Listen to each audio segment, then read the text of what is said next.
I never thought that a simple drive could change my life in such a profound way. One moment, I was cruising down the familiar streets, the radio humming a soft tune, and the next, I was lying on the cold pavement, my leg twisted unnaturally, my shoulder a burning ache that pulsed with every breath. I remember the sound of screeching tires, the blaring horn, and then, nothing. When I woke up, everything was a blur of white lights, sterile smells, and pain. The hospital became my world for what felt like an eternity. Days melded into nights, and time lost all meaning as I lay there, staring at the ceiling, counting the tiles to keep my mind from wandering into the dark corners where fear and hopelessness lurked. The doctors told me I had a broken leg and a fractured shoulder, a combination that would keep me bedridden for weeks, if not months. I knew that I was in for a long, grueling recovery, and the thought of it weighed heavily on me. Sasha, my wife, was a flight attendant. She loved her job, the thrill of travel, the constant movement, the sense of freedom that came with soaring above the clouds, but it also meant she was rarely home, especially now, when I needed her the most. I couldn't blame her for it. After all, it was her career, her passion. But that didn't make the loneliness any easier to bear. The days in the hospital were long and monotonous. Nurses came and went, checking my vitals, adjusting my medication, making small talk that felt as hollow as the echoing corridors. My only constant companion was the pain, a relentless reminder of my fragility. I tried to keep myself occupied, reading, watching TV, anything to distract from the suffocating sense of isolation.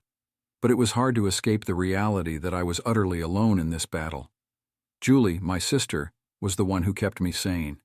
She visited every day, bringing a ray of warmth and familiarity into the sterile room. Julie had always been the nurturing one in the family, the one who could make you feel better just by being there. She would sit by my bedside talking about her day, the latest gossip, anything to keep my mind off the pain and the endless stretch of days ahead. She was my lifeline, and I clung to her presence like a drowning man to a lifeboat. When the doctors finally said I could go home, I felt a strange mix of relief and dread. I was relieved to leave the hospital, to escape the suffocating walls and the constant reminders of my broken body. But the thought of returning home, where I would be alone most of the time, was daunting. Sasha was still flying, still living her life up in the air, while I was grounded, trapped in a body that refused to cooperate. Julie, of course, was there to help. She moved in temporarily, setting up camp in the guest room so she could take care of me. She cooked, cleaned, and helped me with the simplest of tasks. Things I used to take for granted, but now seemed impossible to do on my own. I hated being so dependent, hated the feeling of being a burden. But Julie never once complained. She was always there with a smile, her patience seemingly endless. Home didn't feel like home anymore. The walls that once held so many happy memories now seemed to close in on me, reminding me of all the things I couldn't do. I couldn't climb the stairs to our bedroom, couldn't cook a meal, couldn't even take a shower without assistance. It was frustrating, humiliating, and I found myself sinking deeper into a pit of despair. Sasha called when she could, her voice a distant echo on the other end of the line. She was sympathetic, of course, but there was a detachment in her tone that I couldn't ignore. She was so far removed from my reality, from the daily struggles I faced, and I could hear the strain in her voice as she tried to bridge the gap. I missed her, missed the closeness we once shared, but I didn't know how to reach her anymore. The days at home were long, even with Julie's company. I spent most of my time in the living room, propped up on the couch with my leg elevated, staring out the window at a world that seemed to move on without me. I watched the neighbors go about their lives, envying their normalcy, their ability to do simple things like walk to the mailbox or drive to the store. It felt like I was on the outside looking in, a spectator in my own life. Julie tried to keep my spirits up, but I could see the toll it was taking on her. She was running herself ragged, trying to be there for me while managing her own life. I appreciated everything she did, more than I could ever express, but I knew that this wasn't sustainable. I couldn't keep relying on her forever, couldn't keep dragging her down with me. I needed to find a way to pull myself out of this dark hole, to reclaim some semblance of control over my life. But every time I tried to push myself, my body reminded me of its limitations. The pain, the fatigue, the constant struggle just to move, it all felt insurmountable. And so I sank deeper, each day a little darker than the last. As the days wore on, the tension in the house grew thicker. Julie and I had always been close, but her presence in my home, our home, had started to feel suffocating. I knew she meant well, but there was an undercurrent of something more, something that had always been there, simmering beneath the surface. It wasn't long before it began to bubble over. Julie had always had her reservations about Sasha. From the day I introduced them, there was something in Julie's eyes, a wariness that I could never quite understand. My family had welcomed Sasha with open arms. But Julie, she had been different. Over the years, their relationship had grown increasingly strained, and I often found myself caught in the middle, trying to play peacemaker between my sister and my wife. "Rick, we need to talk," Julie said one evening, breaking the silence that had settled over the living room. She was sitting across from me, her hands folded in her lap, her expression serious. I sighed, already knowing where this conversation was headed. "Julie, not now. I'm not in the mood." "We can't keep avoiding this, Rick. You need to face the truth about Sasha." "What truth?" I snapped, the irritation rising in my chest. "That she's been nothing but supportive, even with her crazy schedule? That she's been working nonstop to keep us afloat?" Julie shook her head, her lips pressing into a thin line. "That's not what I mean, and you know it. You need to stop pretending that everything is fine when it's not." "Julie, please," I muttered, rubbing my temple with my good hand. The pain in my shoulder flared up, a sharp reminder of my physical limitations. "I can't deal with this right now." "You can't keep running from this, Rick," she insisted, her voice growing sharper. "Sasha is not the woman you think she is. I've tried to tell you this before, but you never listen." "Because you're wrong," I shot back, my patience wearing thin. "Sasha's my wife, Julie. She's been there for me in her own way, and I don't need you poisoning my mind against her." Julie's eyes narrowed, and I could see the frustration building. "Poisoning your mind? Is that what you think I'm doing? I'm trying to protect you, Rick. Sasha is not who she pretends to be. She's not a good wife and shall never be a good mother. You deserve better than this, better than her." I felt a surge of anger, the heat of it flushing my face. "And who are you to decide that? You don't know her like I do, Julie. You don't know what we've been through together." "I know enough," Julie retorted, her tone cold and cutting. "I've seen how she is, Rick. She's never home. She doesn't take care of you. And she certainly doesn't care about this family. She only cares about herself and her damn career." "That's not true," I said through gritted teeth. "She's doing what she loves, and she's doing it for us, for our future." Julie scoffed, the sound full of disbelief. "For your future, or for hers? Face it, Rick, Sasha is not committed to this marriage. She's not committed to you. If she were, she'd be here, not flying around the world while you're stuck here, broken and alone." Her words hit like a punch to the gut, and I felt the sting of tears behind my eyes. I didn't want to believe her, didn't want to give in to the doubts that had been creeping into my mind during those long, lonely nights. But Julie's words, they burrowed deep, pulling at the threads of my resolve. "You don't understand," I said, my voice trembling with a mixture of anger and hurt. "You've never understood. Sasha is my wife, and I love her. We've been through so much together, and you have no right to judge her." Julie leaned forward, her eyes locking onto mine with an intensity that sent a shiver down my spine. "I'm not judging her, Rick. I'm telling you the truth. You need to open your eyes and see Sasha for who she really is. She's not the right woman for you, and deep down you know it. You need to leave her before it's too late." "Enough!"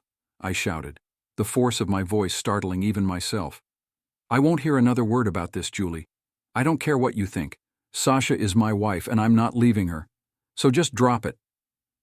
The silence that followed was thick, oppressive. Julie stared at me, her expression a mixture of anger, disappointment, and something else, something that looked like pity. It made my skin crawl. "If you can't see the truth, then I can't help you," she finally said, her voice low and cold. "But don't say I didn't warn you, Rick. One day you'll realize I was right, and when that day comes, I'll be here to pick up the pieces. But until then, I'm done."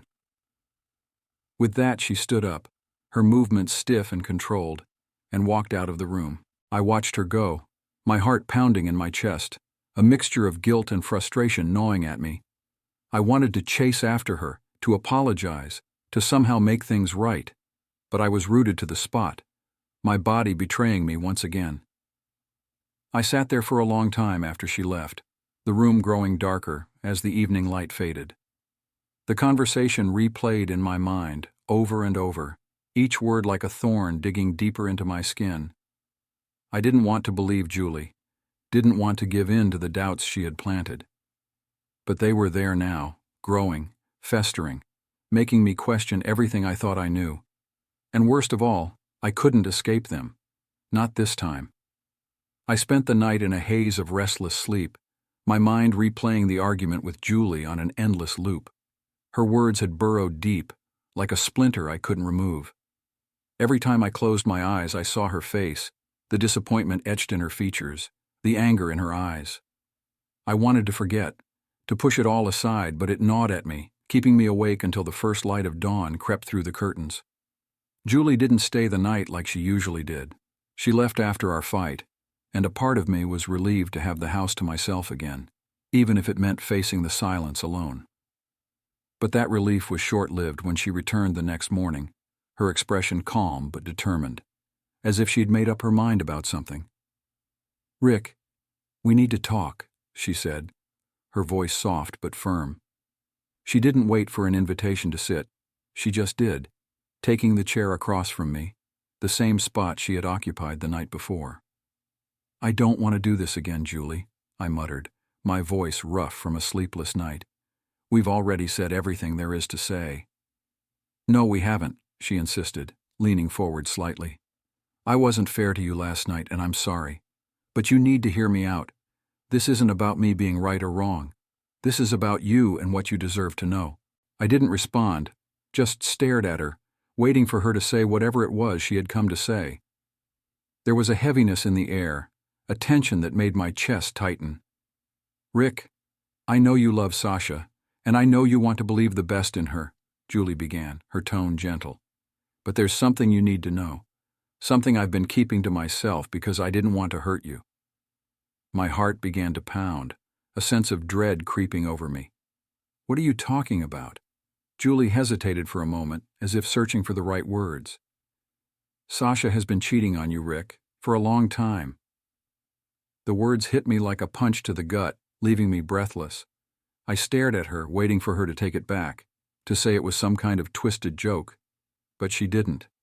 She just sat there, her eyes full of sadness and something else, pity. "That's not true," I said, my voice barely more than a whisper. "You're lying." "I'm not lying, Rick," she said, shaking her head. "I wish I were, but I'm not. I've known for a while, but I didn't have any proof until recently." I felt a cold sweat break out across my skin, my hands trembling as I gripped the armrest of the chair. "What proof? What are you talking about?" Julie reached into her bag and pulled out a small stack of papers, holding them out to me. "These." I didn't want to believe it either, but it's all here.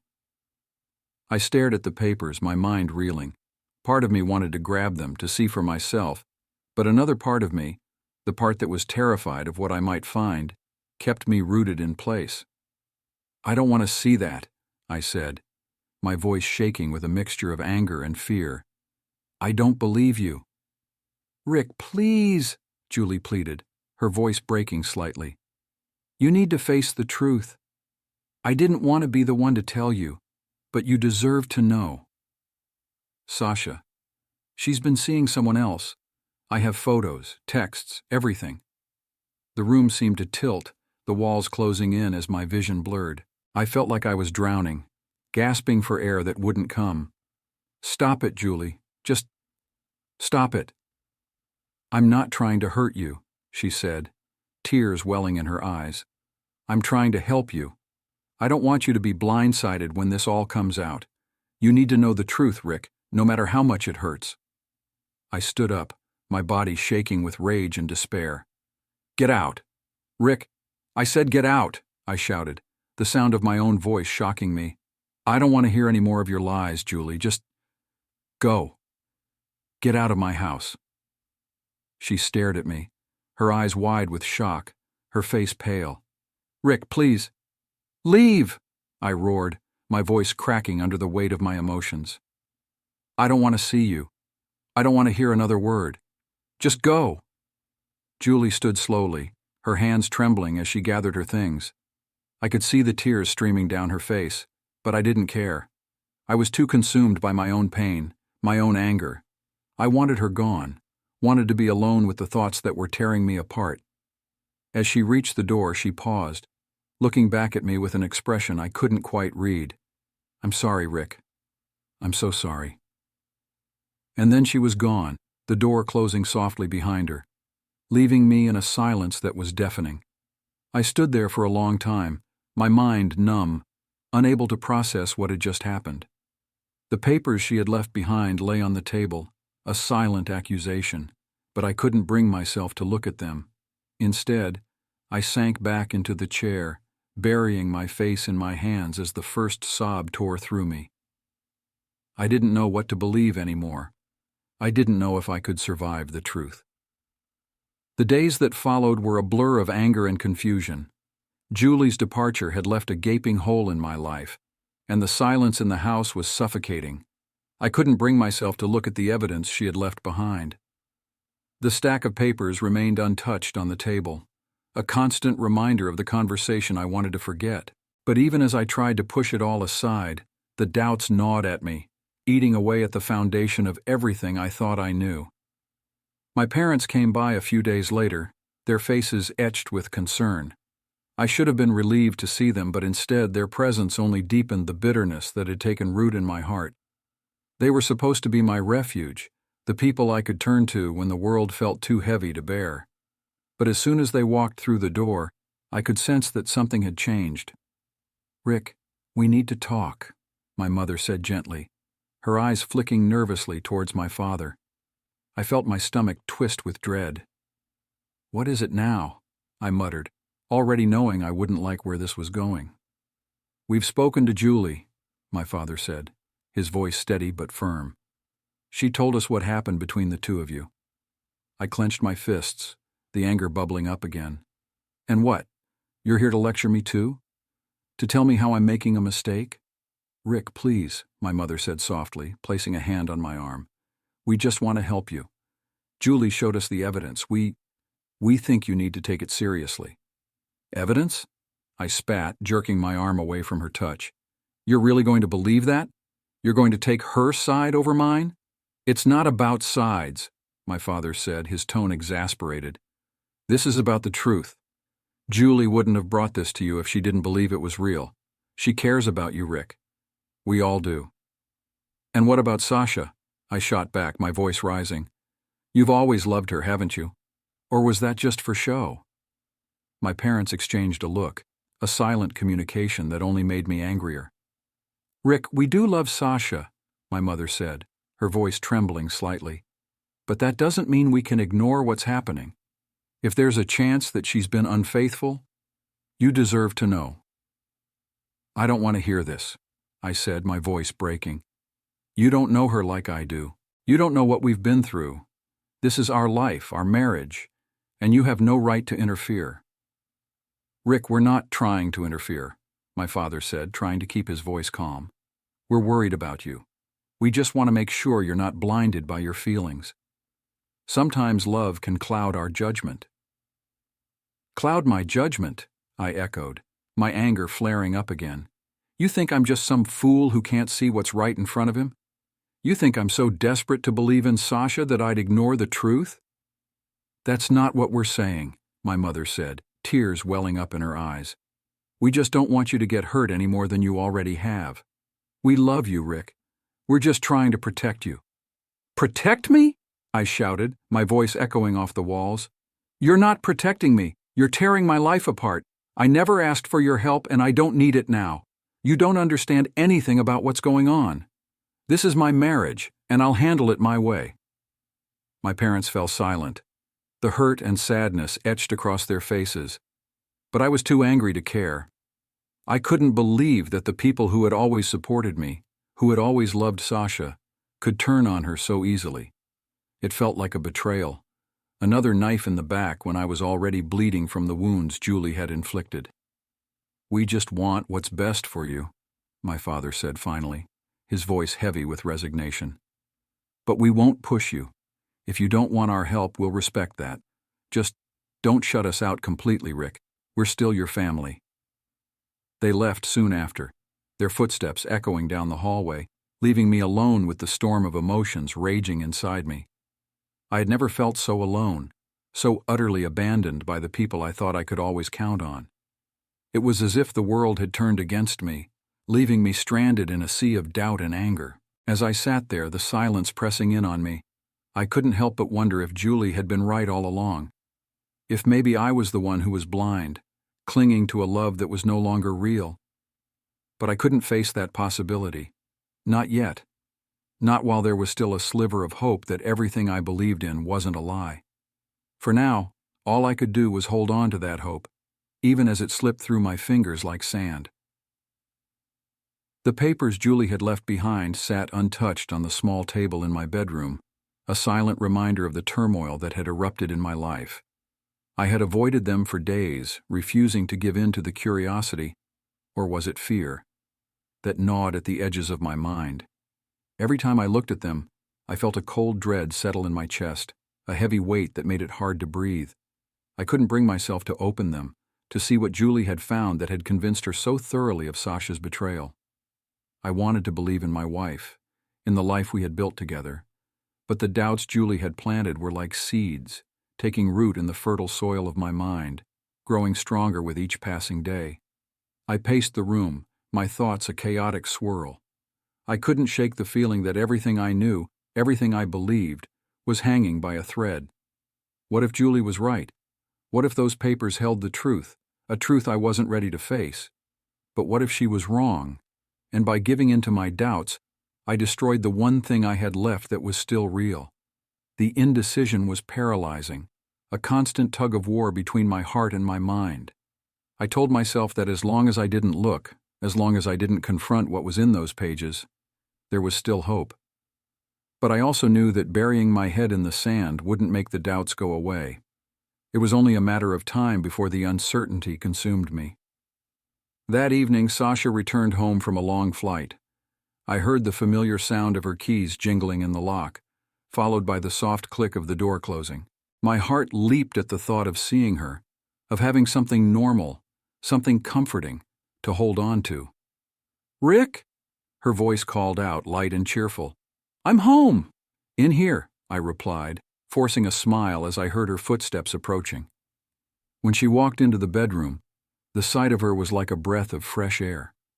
She looked tired, but there was a brightness in her eyes, a warmth in her smile that made my heart ache with love and longing.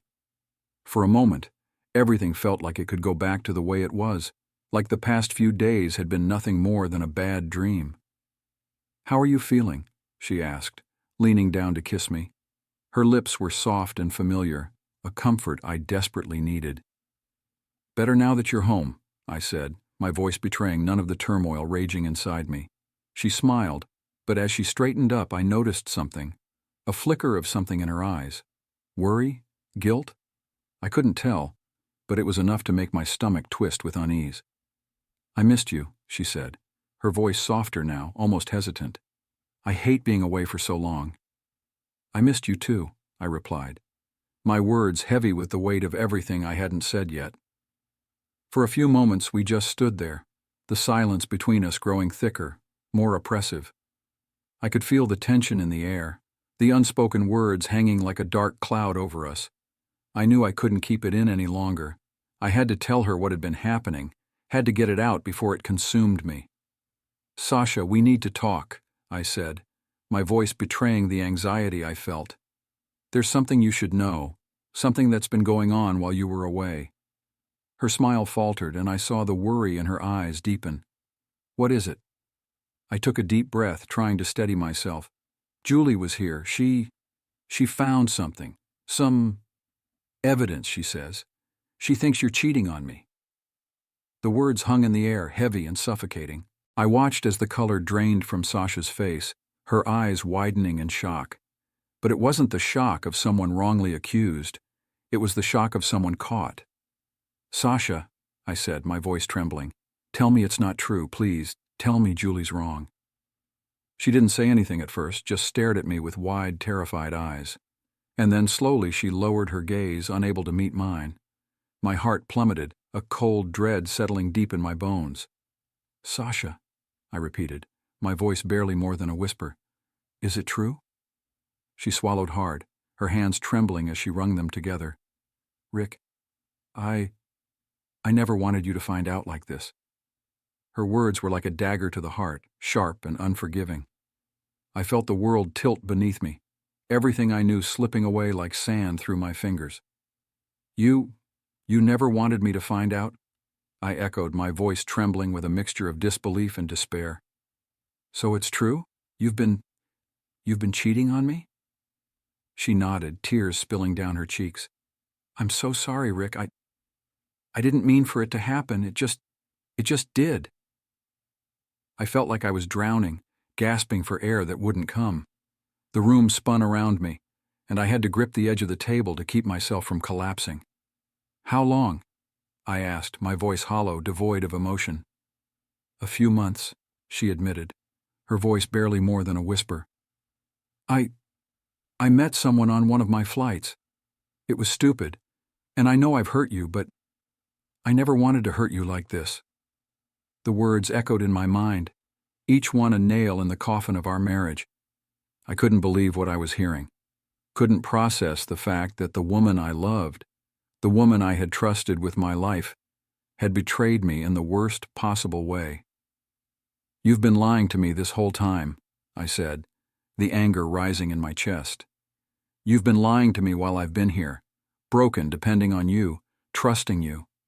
How could you do this to me, Sasha? How could you do this to us?" She sobbed, her shoulders shaking as she covered her face with her hands. "I'm so sorry, Rick. I never wanted this to happen. I never wanted to hurt you." But her words felt hollow, meaningless. The damage had been done, and there was no going back. I felt the world shatter around me, the pieces of my life falling away until there was nothing left but a void, a deep, dark emptiness that I didn't know how to fill. That night, as I sat alone in the darkness, the weight of her betrayal pressed down on me, crushing the last remnants of hope I had clung to. It was over. Everything was over. The world seemed to spin out of control, and I was helpless to stop it. Sasha's words echoed in my ears, each one driving the knife deeper into my heart. I was already reeling from the revelation of her betrayal, but what she said next shattered whatever was left of my broken spirit. "I'm pregnant, Rick," she whispered, her voice trembling. And I'm going to keep the baby." I felt the ground open up beneath me, a yawning chasm that threatened to swallow me whole. Pregnant. The word hung in the air, heavy with implications I could scarcely comprehend. My mind went blank, and for a moment all I could do was stare at her, my mouth opening and closing as I struggled to form words. This couldn't be real. It had to be some kind of nightmare, some cruel trick my mind was playing on me. But the look on Sasha's face, the fear, the uncertainty, the guilt, told me this was no dream. This was my reality, as twisted and unbearable as it was. "Pregnant?" I finally managed to choke out, my voice barely more than a whisper. "You're pregnant?" She nodded, tears streaming down her face. "I'm so sorry, Rick. I know it's not what we planned, but it happened, and I can't just pretend it didn't." My heart pounded in my chest, each beat a painful reminder of the life that was slipping through my fingers. I knew without a shadow of a doubt that this child wasn't mine. It couldn't be. My mind flashed back to the decision I had made years ago, a decision that seemed so logical, so reasonable at the time. The vasectomy. Sasha had been adamant from the start. No children. It was one of the first things she told me when we started dating, a non-negotiable condition that she made clear before we ever got serious. She wanted to focus on her career, on her life, and motherhood had no place in that picture. I had been young, in love, and so sure that she was the one that I didn't hesitate to agree. If it meant being with her, I would do whatever it took. I remember the conversations we had, the way she convinced me that children would only complicate our lives, that they weren't necessary for our happiness. And when she suggested the vasectomy, I didn't think twice. It seemed like a small price to pay for a future with her. I trusted her, believed in the vision of life she painted for us. A life where it was just the two of us, living for each other, unburdened by the responsibilities of parenthood. But now, standing here, staring at the woman I thought I knew, I realized just how wrong I had been. I had been naive, blinded by love, and too eager to please. And now the consequences of that decision were crashing down around me, leaving me adrift in a sea of despair. Who's the father?" I asked, my voice cracking under the weight of the question. Sasha looked away, unable to meet my eyes. "It doesn't matter, Rick. What matters is that I'm pregnant, and I'm keeping the baby." "It doesn't matter?" I echoed, my voice rising with incredulity. "It doesn't matter who the father is. You're carrying another man's child, Sasha. How can you stand there and tell me it doesn't matter?" She flinched at the anger in my voice, but she didn't back down. "I know this is hard for you to understand, but I've thought about this a lot. I know I said I didn't want children, and I meant it at the time. But things have changed. I've changed." Changed? I could hardly believe what I was hearing. "You've changed? You told me you never wanted kids, that it wasn't part of your plan. And now suddenly you're keeping this baby? What about me, Sasha? What about our life? Or did that never really matter to you?" She took a deep breath, her expression pained. "Rick, I never meant for this to happen. I didn't plan on falling for someone else, and I certainly didn't plan on getting pregnant. But now that I am, I can't ignore it. This baby is a part of me, and I can't just get rid of it." I felt like I was going to be sick. The room spun around me, the walls closing in as the full weight of her words settled over me. This wasn't just a betrayal. It was the ultimate betrayal. She had not only been unfaithful, but she had also gotten pregnant with another man's child, all while I was here recovering, believing that we were still a team, still a family. A family. The word was bitter on my tongue. I had agreed to a life without children because I loved her, because I wanted to build a life with her. And now, she was telling me that she was going to have a child. But not with me. I thought about the future we had talked about, the plans we had made. All of it had been built on a lie, a foundation that had crumbled beneath my feet. I had given up so much for her, my chance at fatherhood, my dreams of a family, because I believed in her, in us. But now, I realized that I had been a fool. "Do you even realize what you've done to me?" I asked, my voice shaking with a mixture of rage and despair. "You've taken everything from me, Sasha. I gave up my chance at being a father because you convinced me that it wasn't what you wanted. And now you're telling me that you're going to have a baby with someone else. Do you have any idea what that does to me?" She looked at me, her eyes filled with tears, but I couldn't find it in me to feel any sympathy for her. "I never meant to hurt you, Rick. I thought we were doing what was best for both of us." "Best for both of us?" I let out a bitter laugh. "No, Sasha. You did what was best for you. You made decisions that suited your needs, your desires, without any thought to how it would affect me. And now you're asking me to accept this? To accept that you're going to raise another man's child while I stand by, childless and alone?" The silence that followed was deafening. I could see the guilt and shame in her eyes, but it wasn't enough. It could never be enough to make up for the pain she had caused. "I don't know what you want me to say," she whispered, her voice trembling. "I can't change what's happened. All I can do is move forward." "Move forward?" I repeated, the words feeling hollow in my mouth. "How am I supposed to move forward, Sasha? How am I supposed to just accept this?" She didn't answer, and in that silence I felt something inside me break. The love I had for her, the trust, the hope for a future together. It all crumbled to dust, leaving nothing but an empty void where my heart used to be. Without another word, I turned away from her, unable to bear the sight of the woman who had destroyed everything I held dear. I heard her sob, but it barely registered. I was too consumed by my own pain, my own despair to care. That night, as I lay alone in the dark, the reality of my situation settled over me like a suffocating blanket. Sasha was going to have a baby, and that baby wasn't mine. I was going to be alone, without a family, without a future. And the worst part was, I had no one to blame but myself. I had trusted her, believed in her, and now I was paying the price for my blind faith.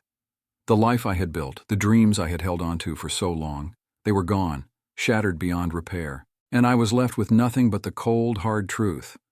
I was alone, and I always would be.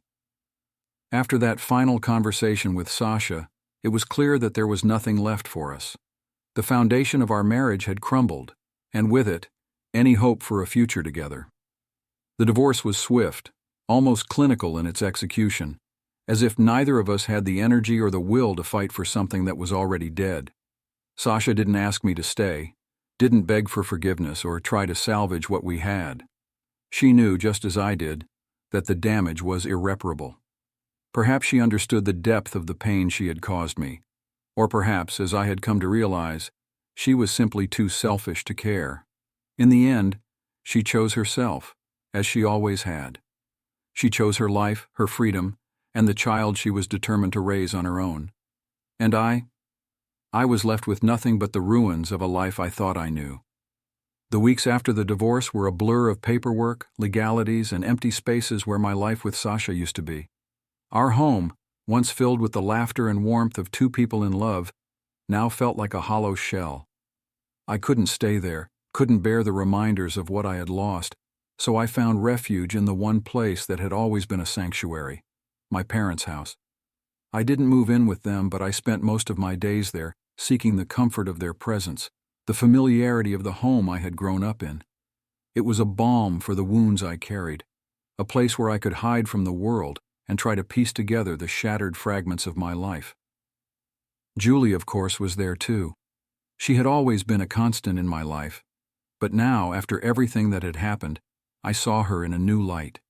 She had been right about Sasha all along, and I had been too blind, too stubborn to see it.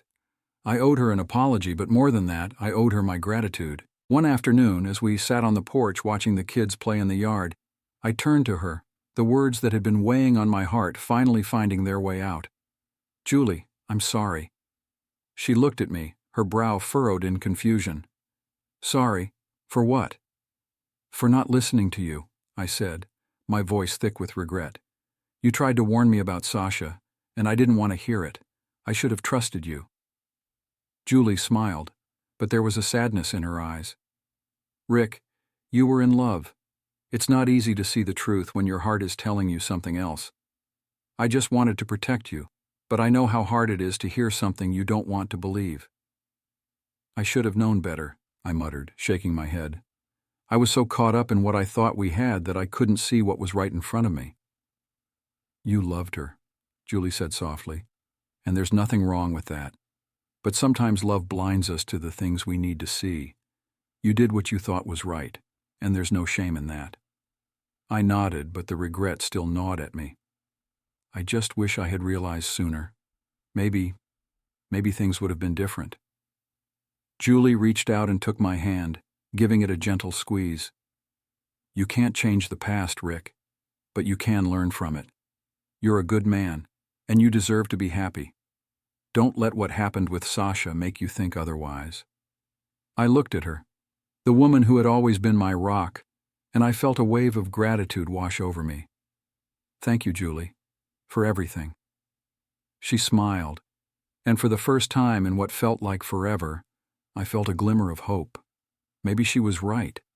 Maybe I could move on from this, find happiness again, even if it wasn't the life I had once envisioned. Spending time with Julie's kids only reinforced that feeling. They were a whirlwind of energy and joy, their laughter infectious as they ran around the yard, playing games and inventing stories with boundless imagination. I found myself drawn to them, their innocence and exuberance a welcome distraction from the darkness that had settled over my life. As the days turned into weeks, I realized something that should have been obvious to me all along. I wanted to be a father.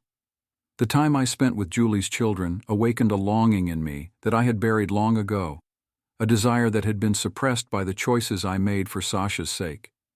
Watching them grow, seeing the love and pride in Julie's eyes as she talked about them, I began to understand just how much I had given up. It was a painful realization, knowing that I had willingly sacrificed my chance at fatherhood because I believed in a life that no longer existed. But it was also a wake-up call, a reminder that it wasn't too late to change the course of my life. I didn't have to be defined by the mistakes I had made, by the choices that had led me here. I could still have the life I wanted, the family I longed for. I just had to be willing to fight for it. The future was uncertain, and the path ahead was fraught with challenges I couldn't yet see. But for the first time in a long time, I felt a sense of purpose, a determination to rebuild my life on my own terms. Sasha was gone, and with her, the life we had planned together. But that didn't mean my story was over. It was just beginning, and I was ready to face whatever came next. 2 years had passed since the divorce, but the scars left by Sasha's betrayal had yet to heal. I tried to move on, to rebuild my life, but every step forward was met with the weight of the past dragging me back. I thought I had buried the memories, pushed them far enough away that they couldn't hurt me anymore. But then, one day, while mindlessly scrolling through Facebook, I stumbled upon something that reignited the pain with a vengeance. It was a new profile, one I hadn't seen before, under a name that was only slightly altered, just enough to keep her from the casual search of anyone who might know her. But it was unmistakably Sasha. Her profile picture was different from the one I remembered. She looked happy, radiant even, holding a baby girl with big blue eyes and golden curls. I felt my heart lurch in my chest, a visceral reaction to the sight of the family she had built without me. I couldn't stop myself from clicking on the profile, my curiosity driving me deeper into the rabbit hole. As I scrolled through her pictures, I saw a life that was so different from the one we had shared. There were photos of her in sunny Australia, her arms wrapped around a man I recognized immediately. Carl, her colleague from the airline. He had always been around, always so friendly and charming. I never thought twice about him, never suspected that he would become the man who would take everything from me. The photos painted a picture of a perfect, happy family. Sasha was glowing, and Carl was always by her side, his arm around her, their little girl between them, smiling at the camera. I stared at those pictures, my hands trembling with rage. The more I looked, the more I realized that the child, that innocent little girl, looked just like Carl, the same eyes, the same smile. It was undeniable. He was the father. A wave of nausea washed over me as I realized the full extent of Sasha's betrayal. Not only had she cheated on me, but she had also started a new life, a happy life, with the man who was clearly the father of her child. A life she had denied me, a family that should have been mine. I felt the bile rise in my throat, the rage boiling over as I stared at the screen. It wasn't fair. None of it was fair. I had done everything right, loved her, trusted her, sacrificed for her. And this was how she repaid me, by leaving me broken and alone while she basked in the happiness I had helped her achieve. I slammed my laptop shut, unable to look at the pictures any longer. But even with the screen dark, the images burned in my mind, taunting me, reminding me of everything I had lost. The pain was unbearable, a searing ache in my chest that wouldn't go away. I hated her. I hated her with a fury that I had never known before. How could she do this to me? How could she be so selfish, so heartless? I gave her everything, and she took it all, threw it away, and walked off to start a new life without a second thought. The injustice of it all gnawed at me, eating away at whatever peace I had managed to find in the years since our divorce. Sasha had always been selfish. I could see that now. She had always put herself first, her career, her desires, and when it no longer suited her to be with me, she discarded me like yesterday's news. And now she had the audacity to flaunt her new life, her new family, as if I didn't exist, as if I had never existed. I wanted to scream, to break something, to do anything to release the pent-up anger that was threatening to consume me. But there was nothing I could do. Sasha was gone, living her perfect life on the other side of the world, while I was stuck here alone, with nothing but my bitterness and resentment for company. The hatred I felt for her festered inside me, growing darker and more twisted with each passing day. I found myself obsessing over those pictures, over the life she had stolen from me. It wasn't just that she had moved on. It was that she had taken everything I ever wanted and made it her own, leaving me with nothing. I started talking about her, but not in the way I used to. I spoke of her with venom, my words laced with the bitterness that had taken root in my soul. I called her names, cursed her for what she had done, and every time I did it felt like a small release, a way to vent the anger that was boiling over inside me. But it wasn't enough. Nothing could erase the pain, the sense of injustice that I carried with me every day. I couldn't understand how someone like Sasha, someone so selfish and cruel, could end up with everything she ever wanted, while I was left with nothing. It didn't make sense. It wasn't fair. I began to isolate myself, withdrawing from the people who cared about me. I couldn't bear to see their pitying looks, their attempts to console me. They didn't understand. How could they? They hadn't been through what I had. They hadn't lost everything to someone who didn't even care. The truth was, I couldn't let go. I couldn't move on no matter how hard I tried. Sasha's betrayal had left a wound so deep that it refused to heal. And every time I thought I might be able to find some semblance of peace, some way to move forward, I would see her face, her smile, and it would all come crashing down again. I was stuck, trapped in a cycle of anger and despair, unable to break free. And the worst part was, I didn't know if I wanted to. Hating her was all I had left, the only thing that kept me going. It was a poison, but it was also the only thing that gave me any sense of purpose. As the years passed, I watched from a distance as Sasha's life flourished. I saw more pictures, heard stories from mutual acquaintances about how happy she was, how well her daughter was doing. And every time, it felt like a knife in my heart, twisting the wound a little deeper. I should have been able to move on, to find happiness of my own. But I couldn't. I was too consumed by what had been taken from me, too wrapped up in the injustice of it all. I couldn't see a way forward, couldn't imagine a life that wasn't defined by the betrayal I had suffered. In the end, I was left with nothing but my hatred for Sasha and the cold, bitter realization that she had won. She had moved on, found happiness, and built a life without me. And I was left in the ruins of what could have been, unable to move on, unable to find peace. It was over. Sasha had destroyed me, and there was nothing I could do to change that. All I had left was the anger, the bitterness, and the endless, unanswerable question. Why? Why did she get to be happy while I was left with nothing?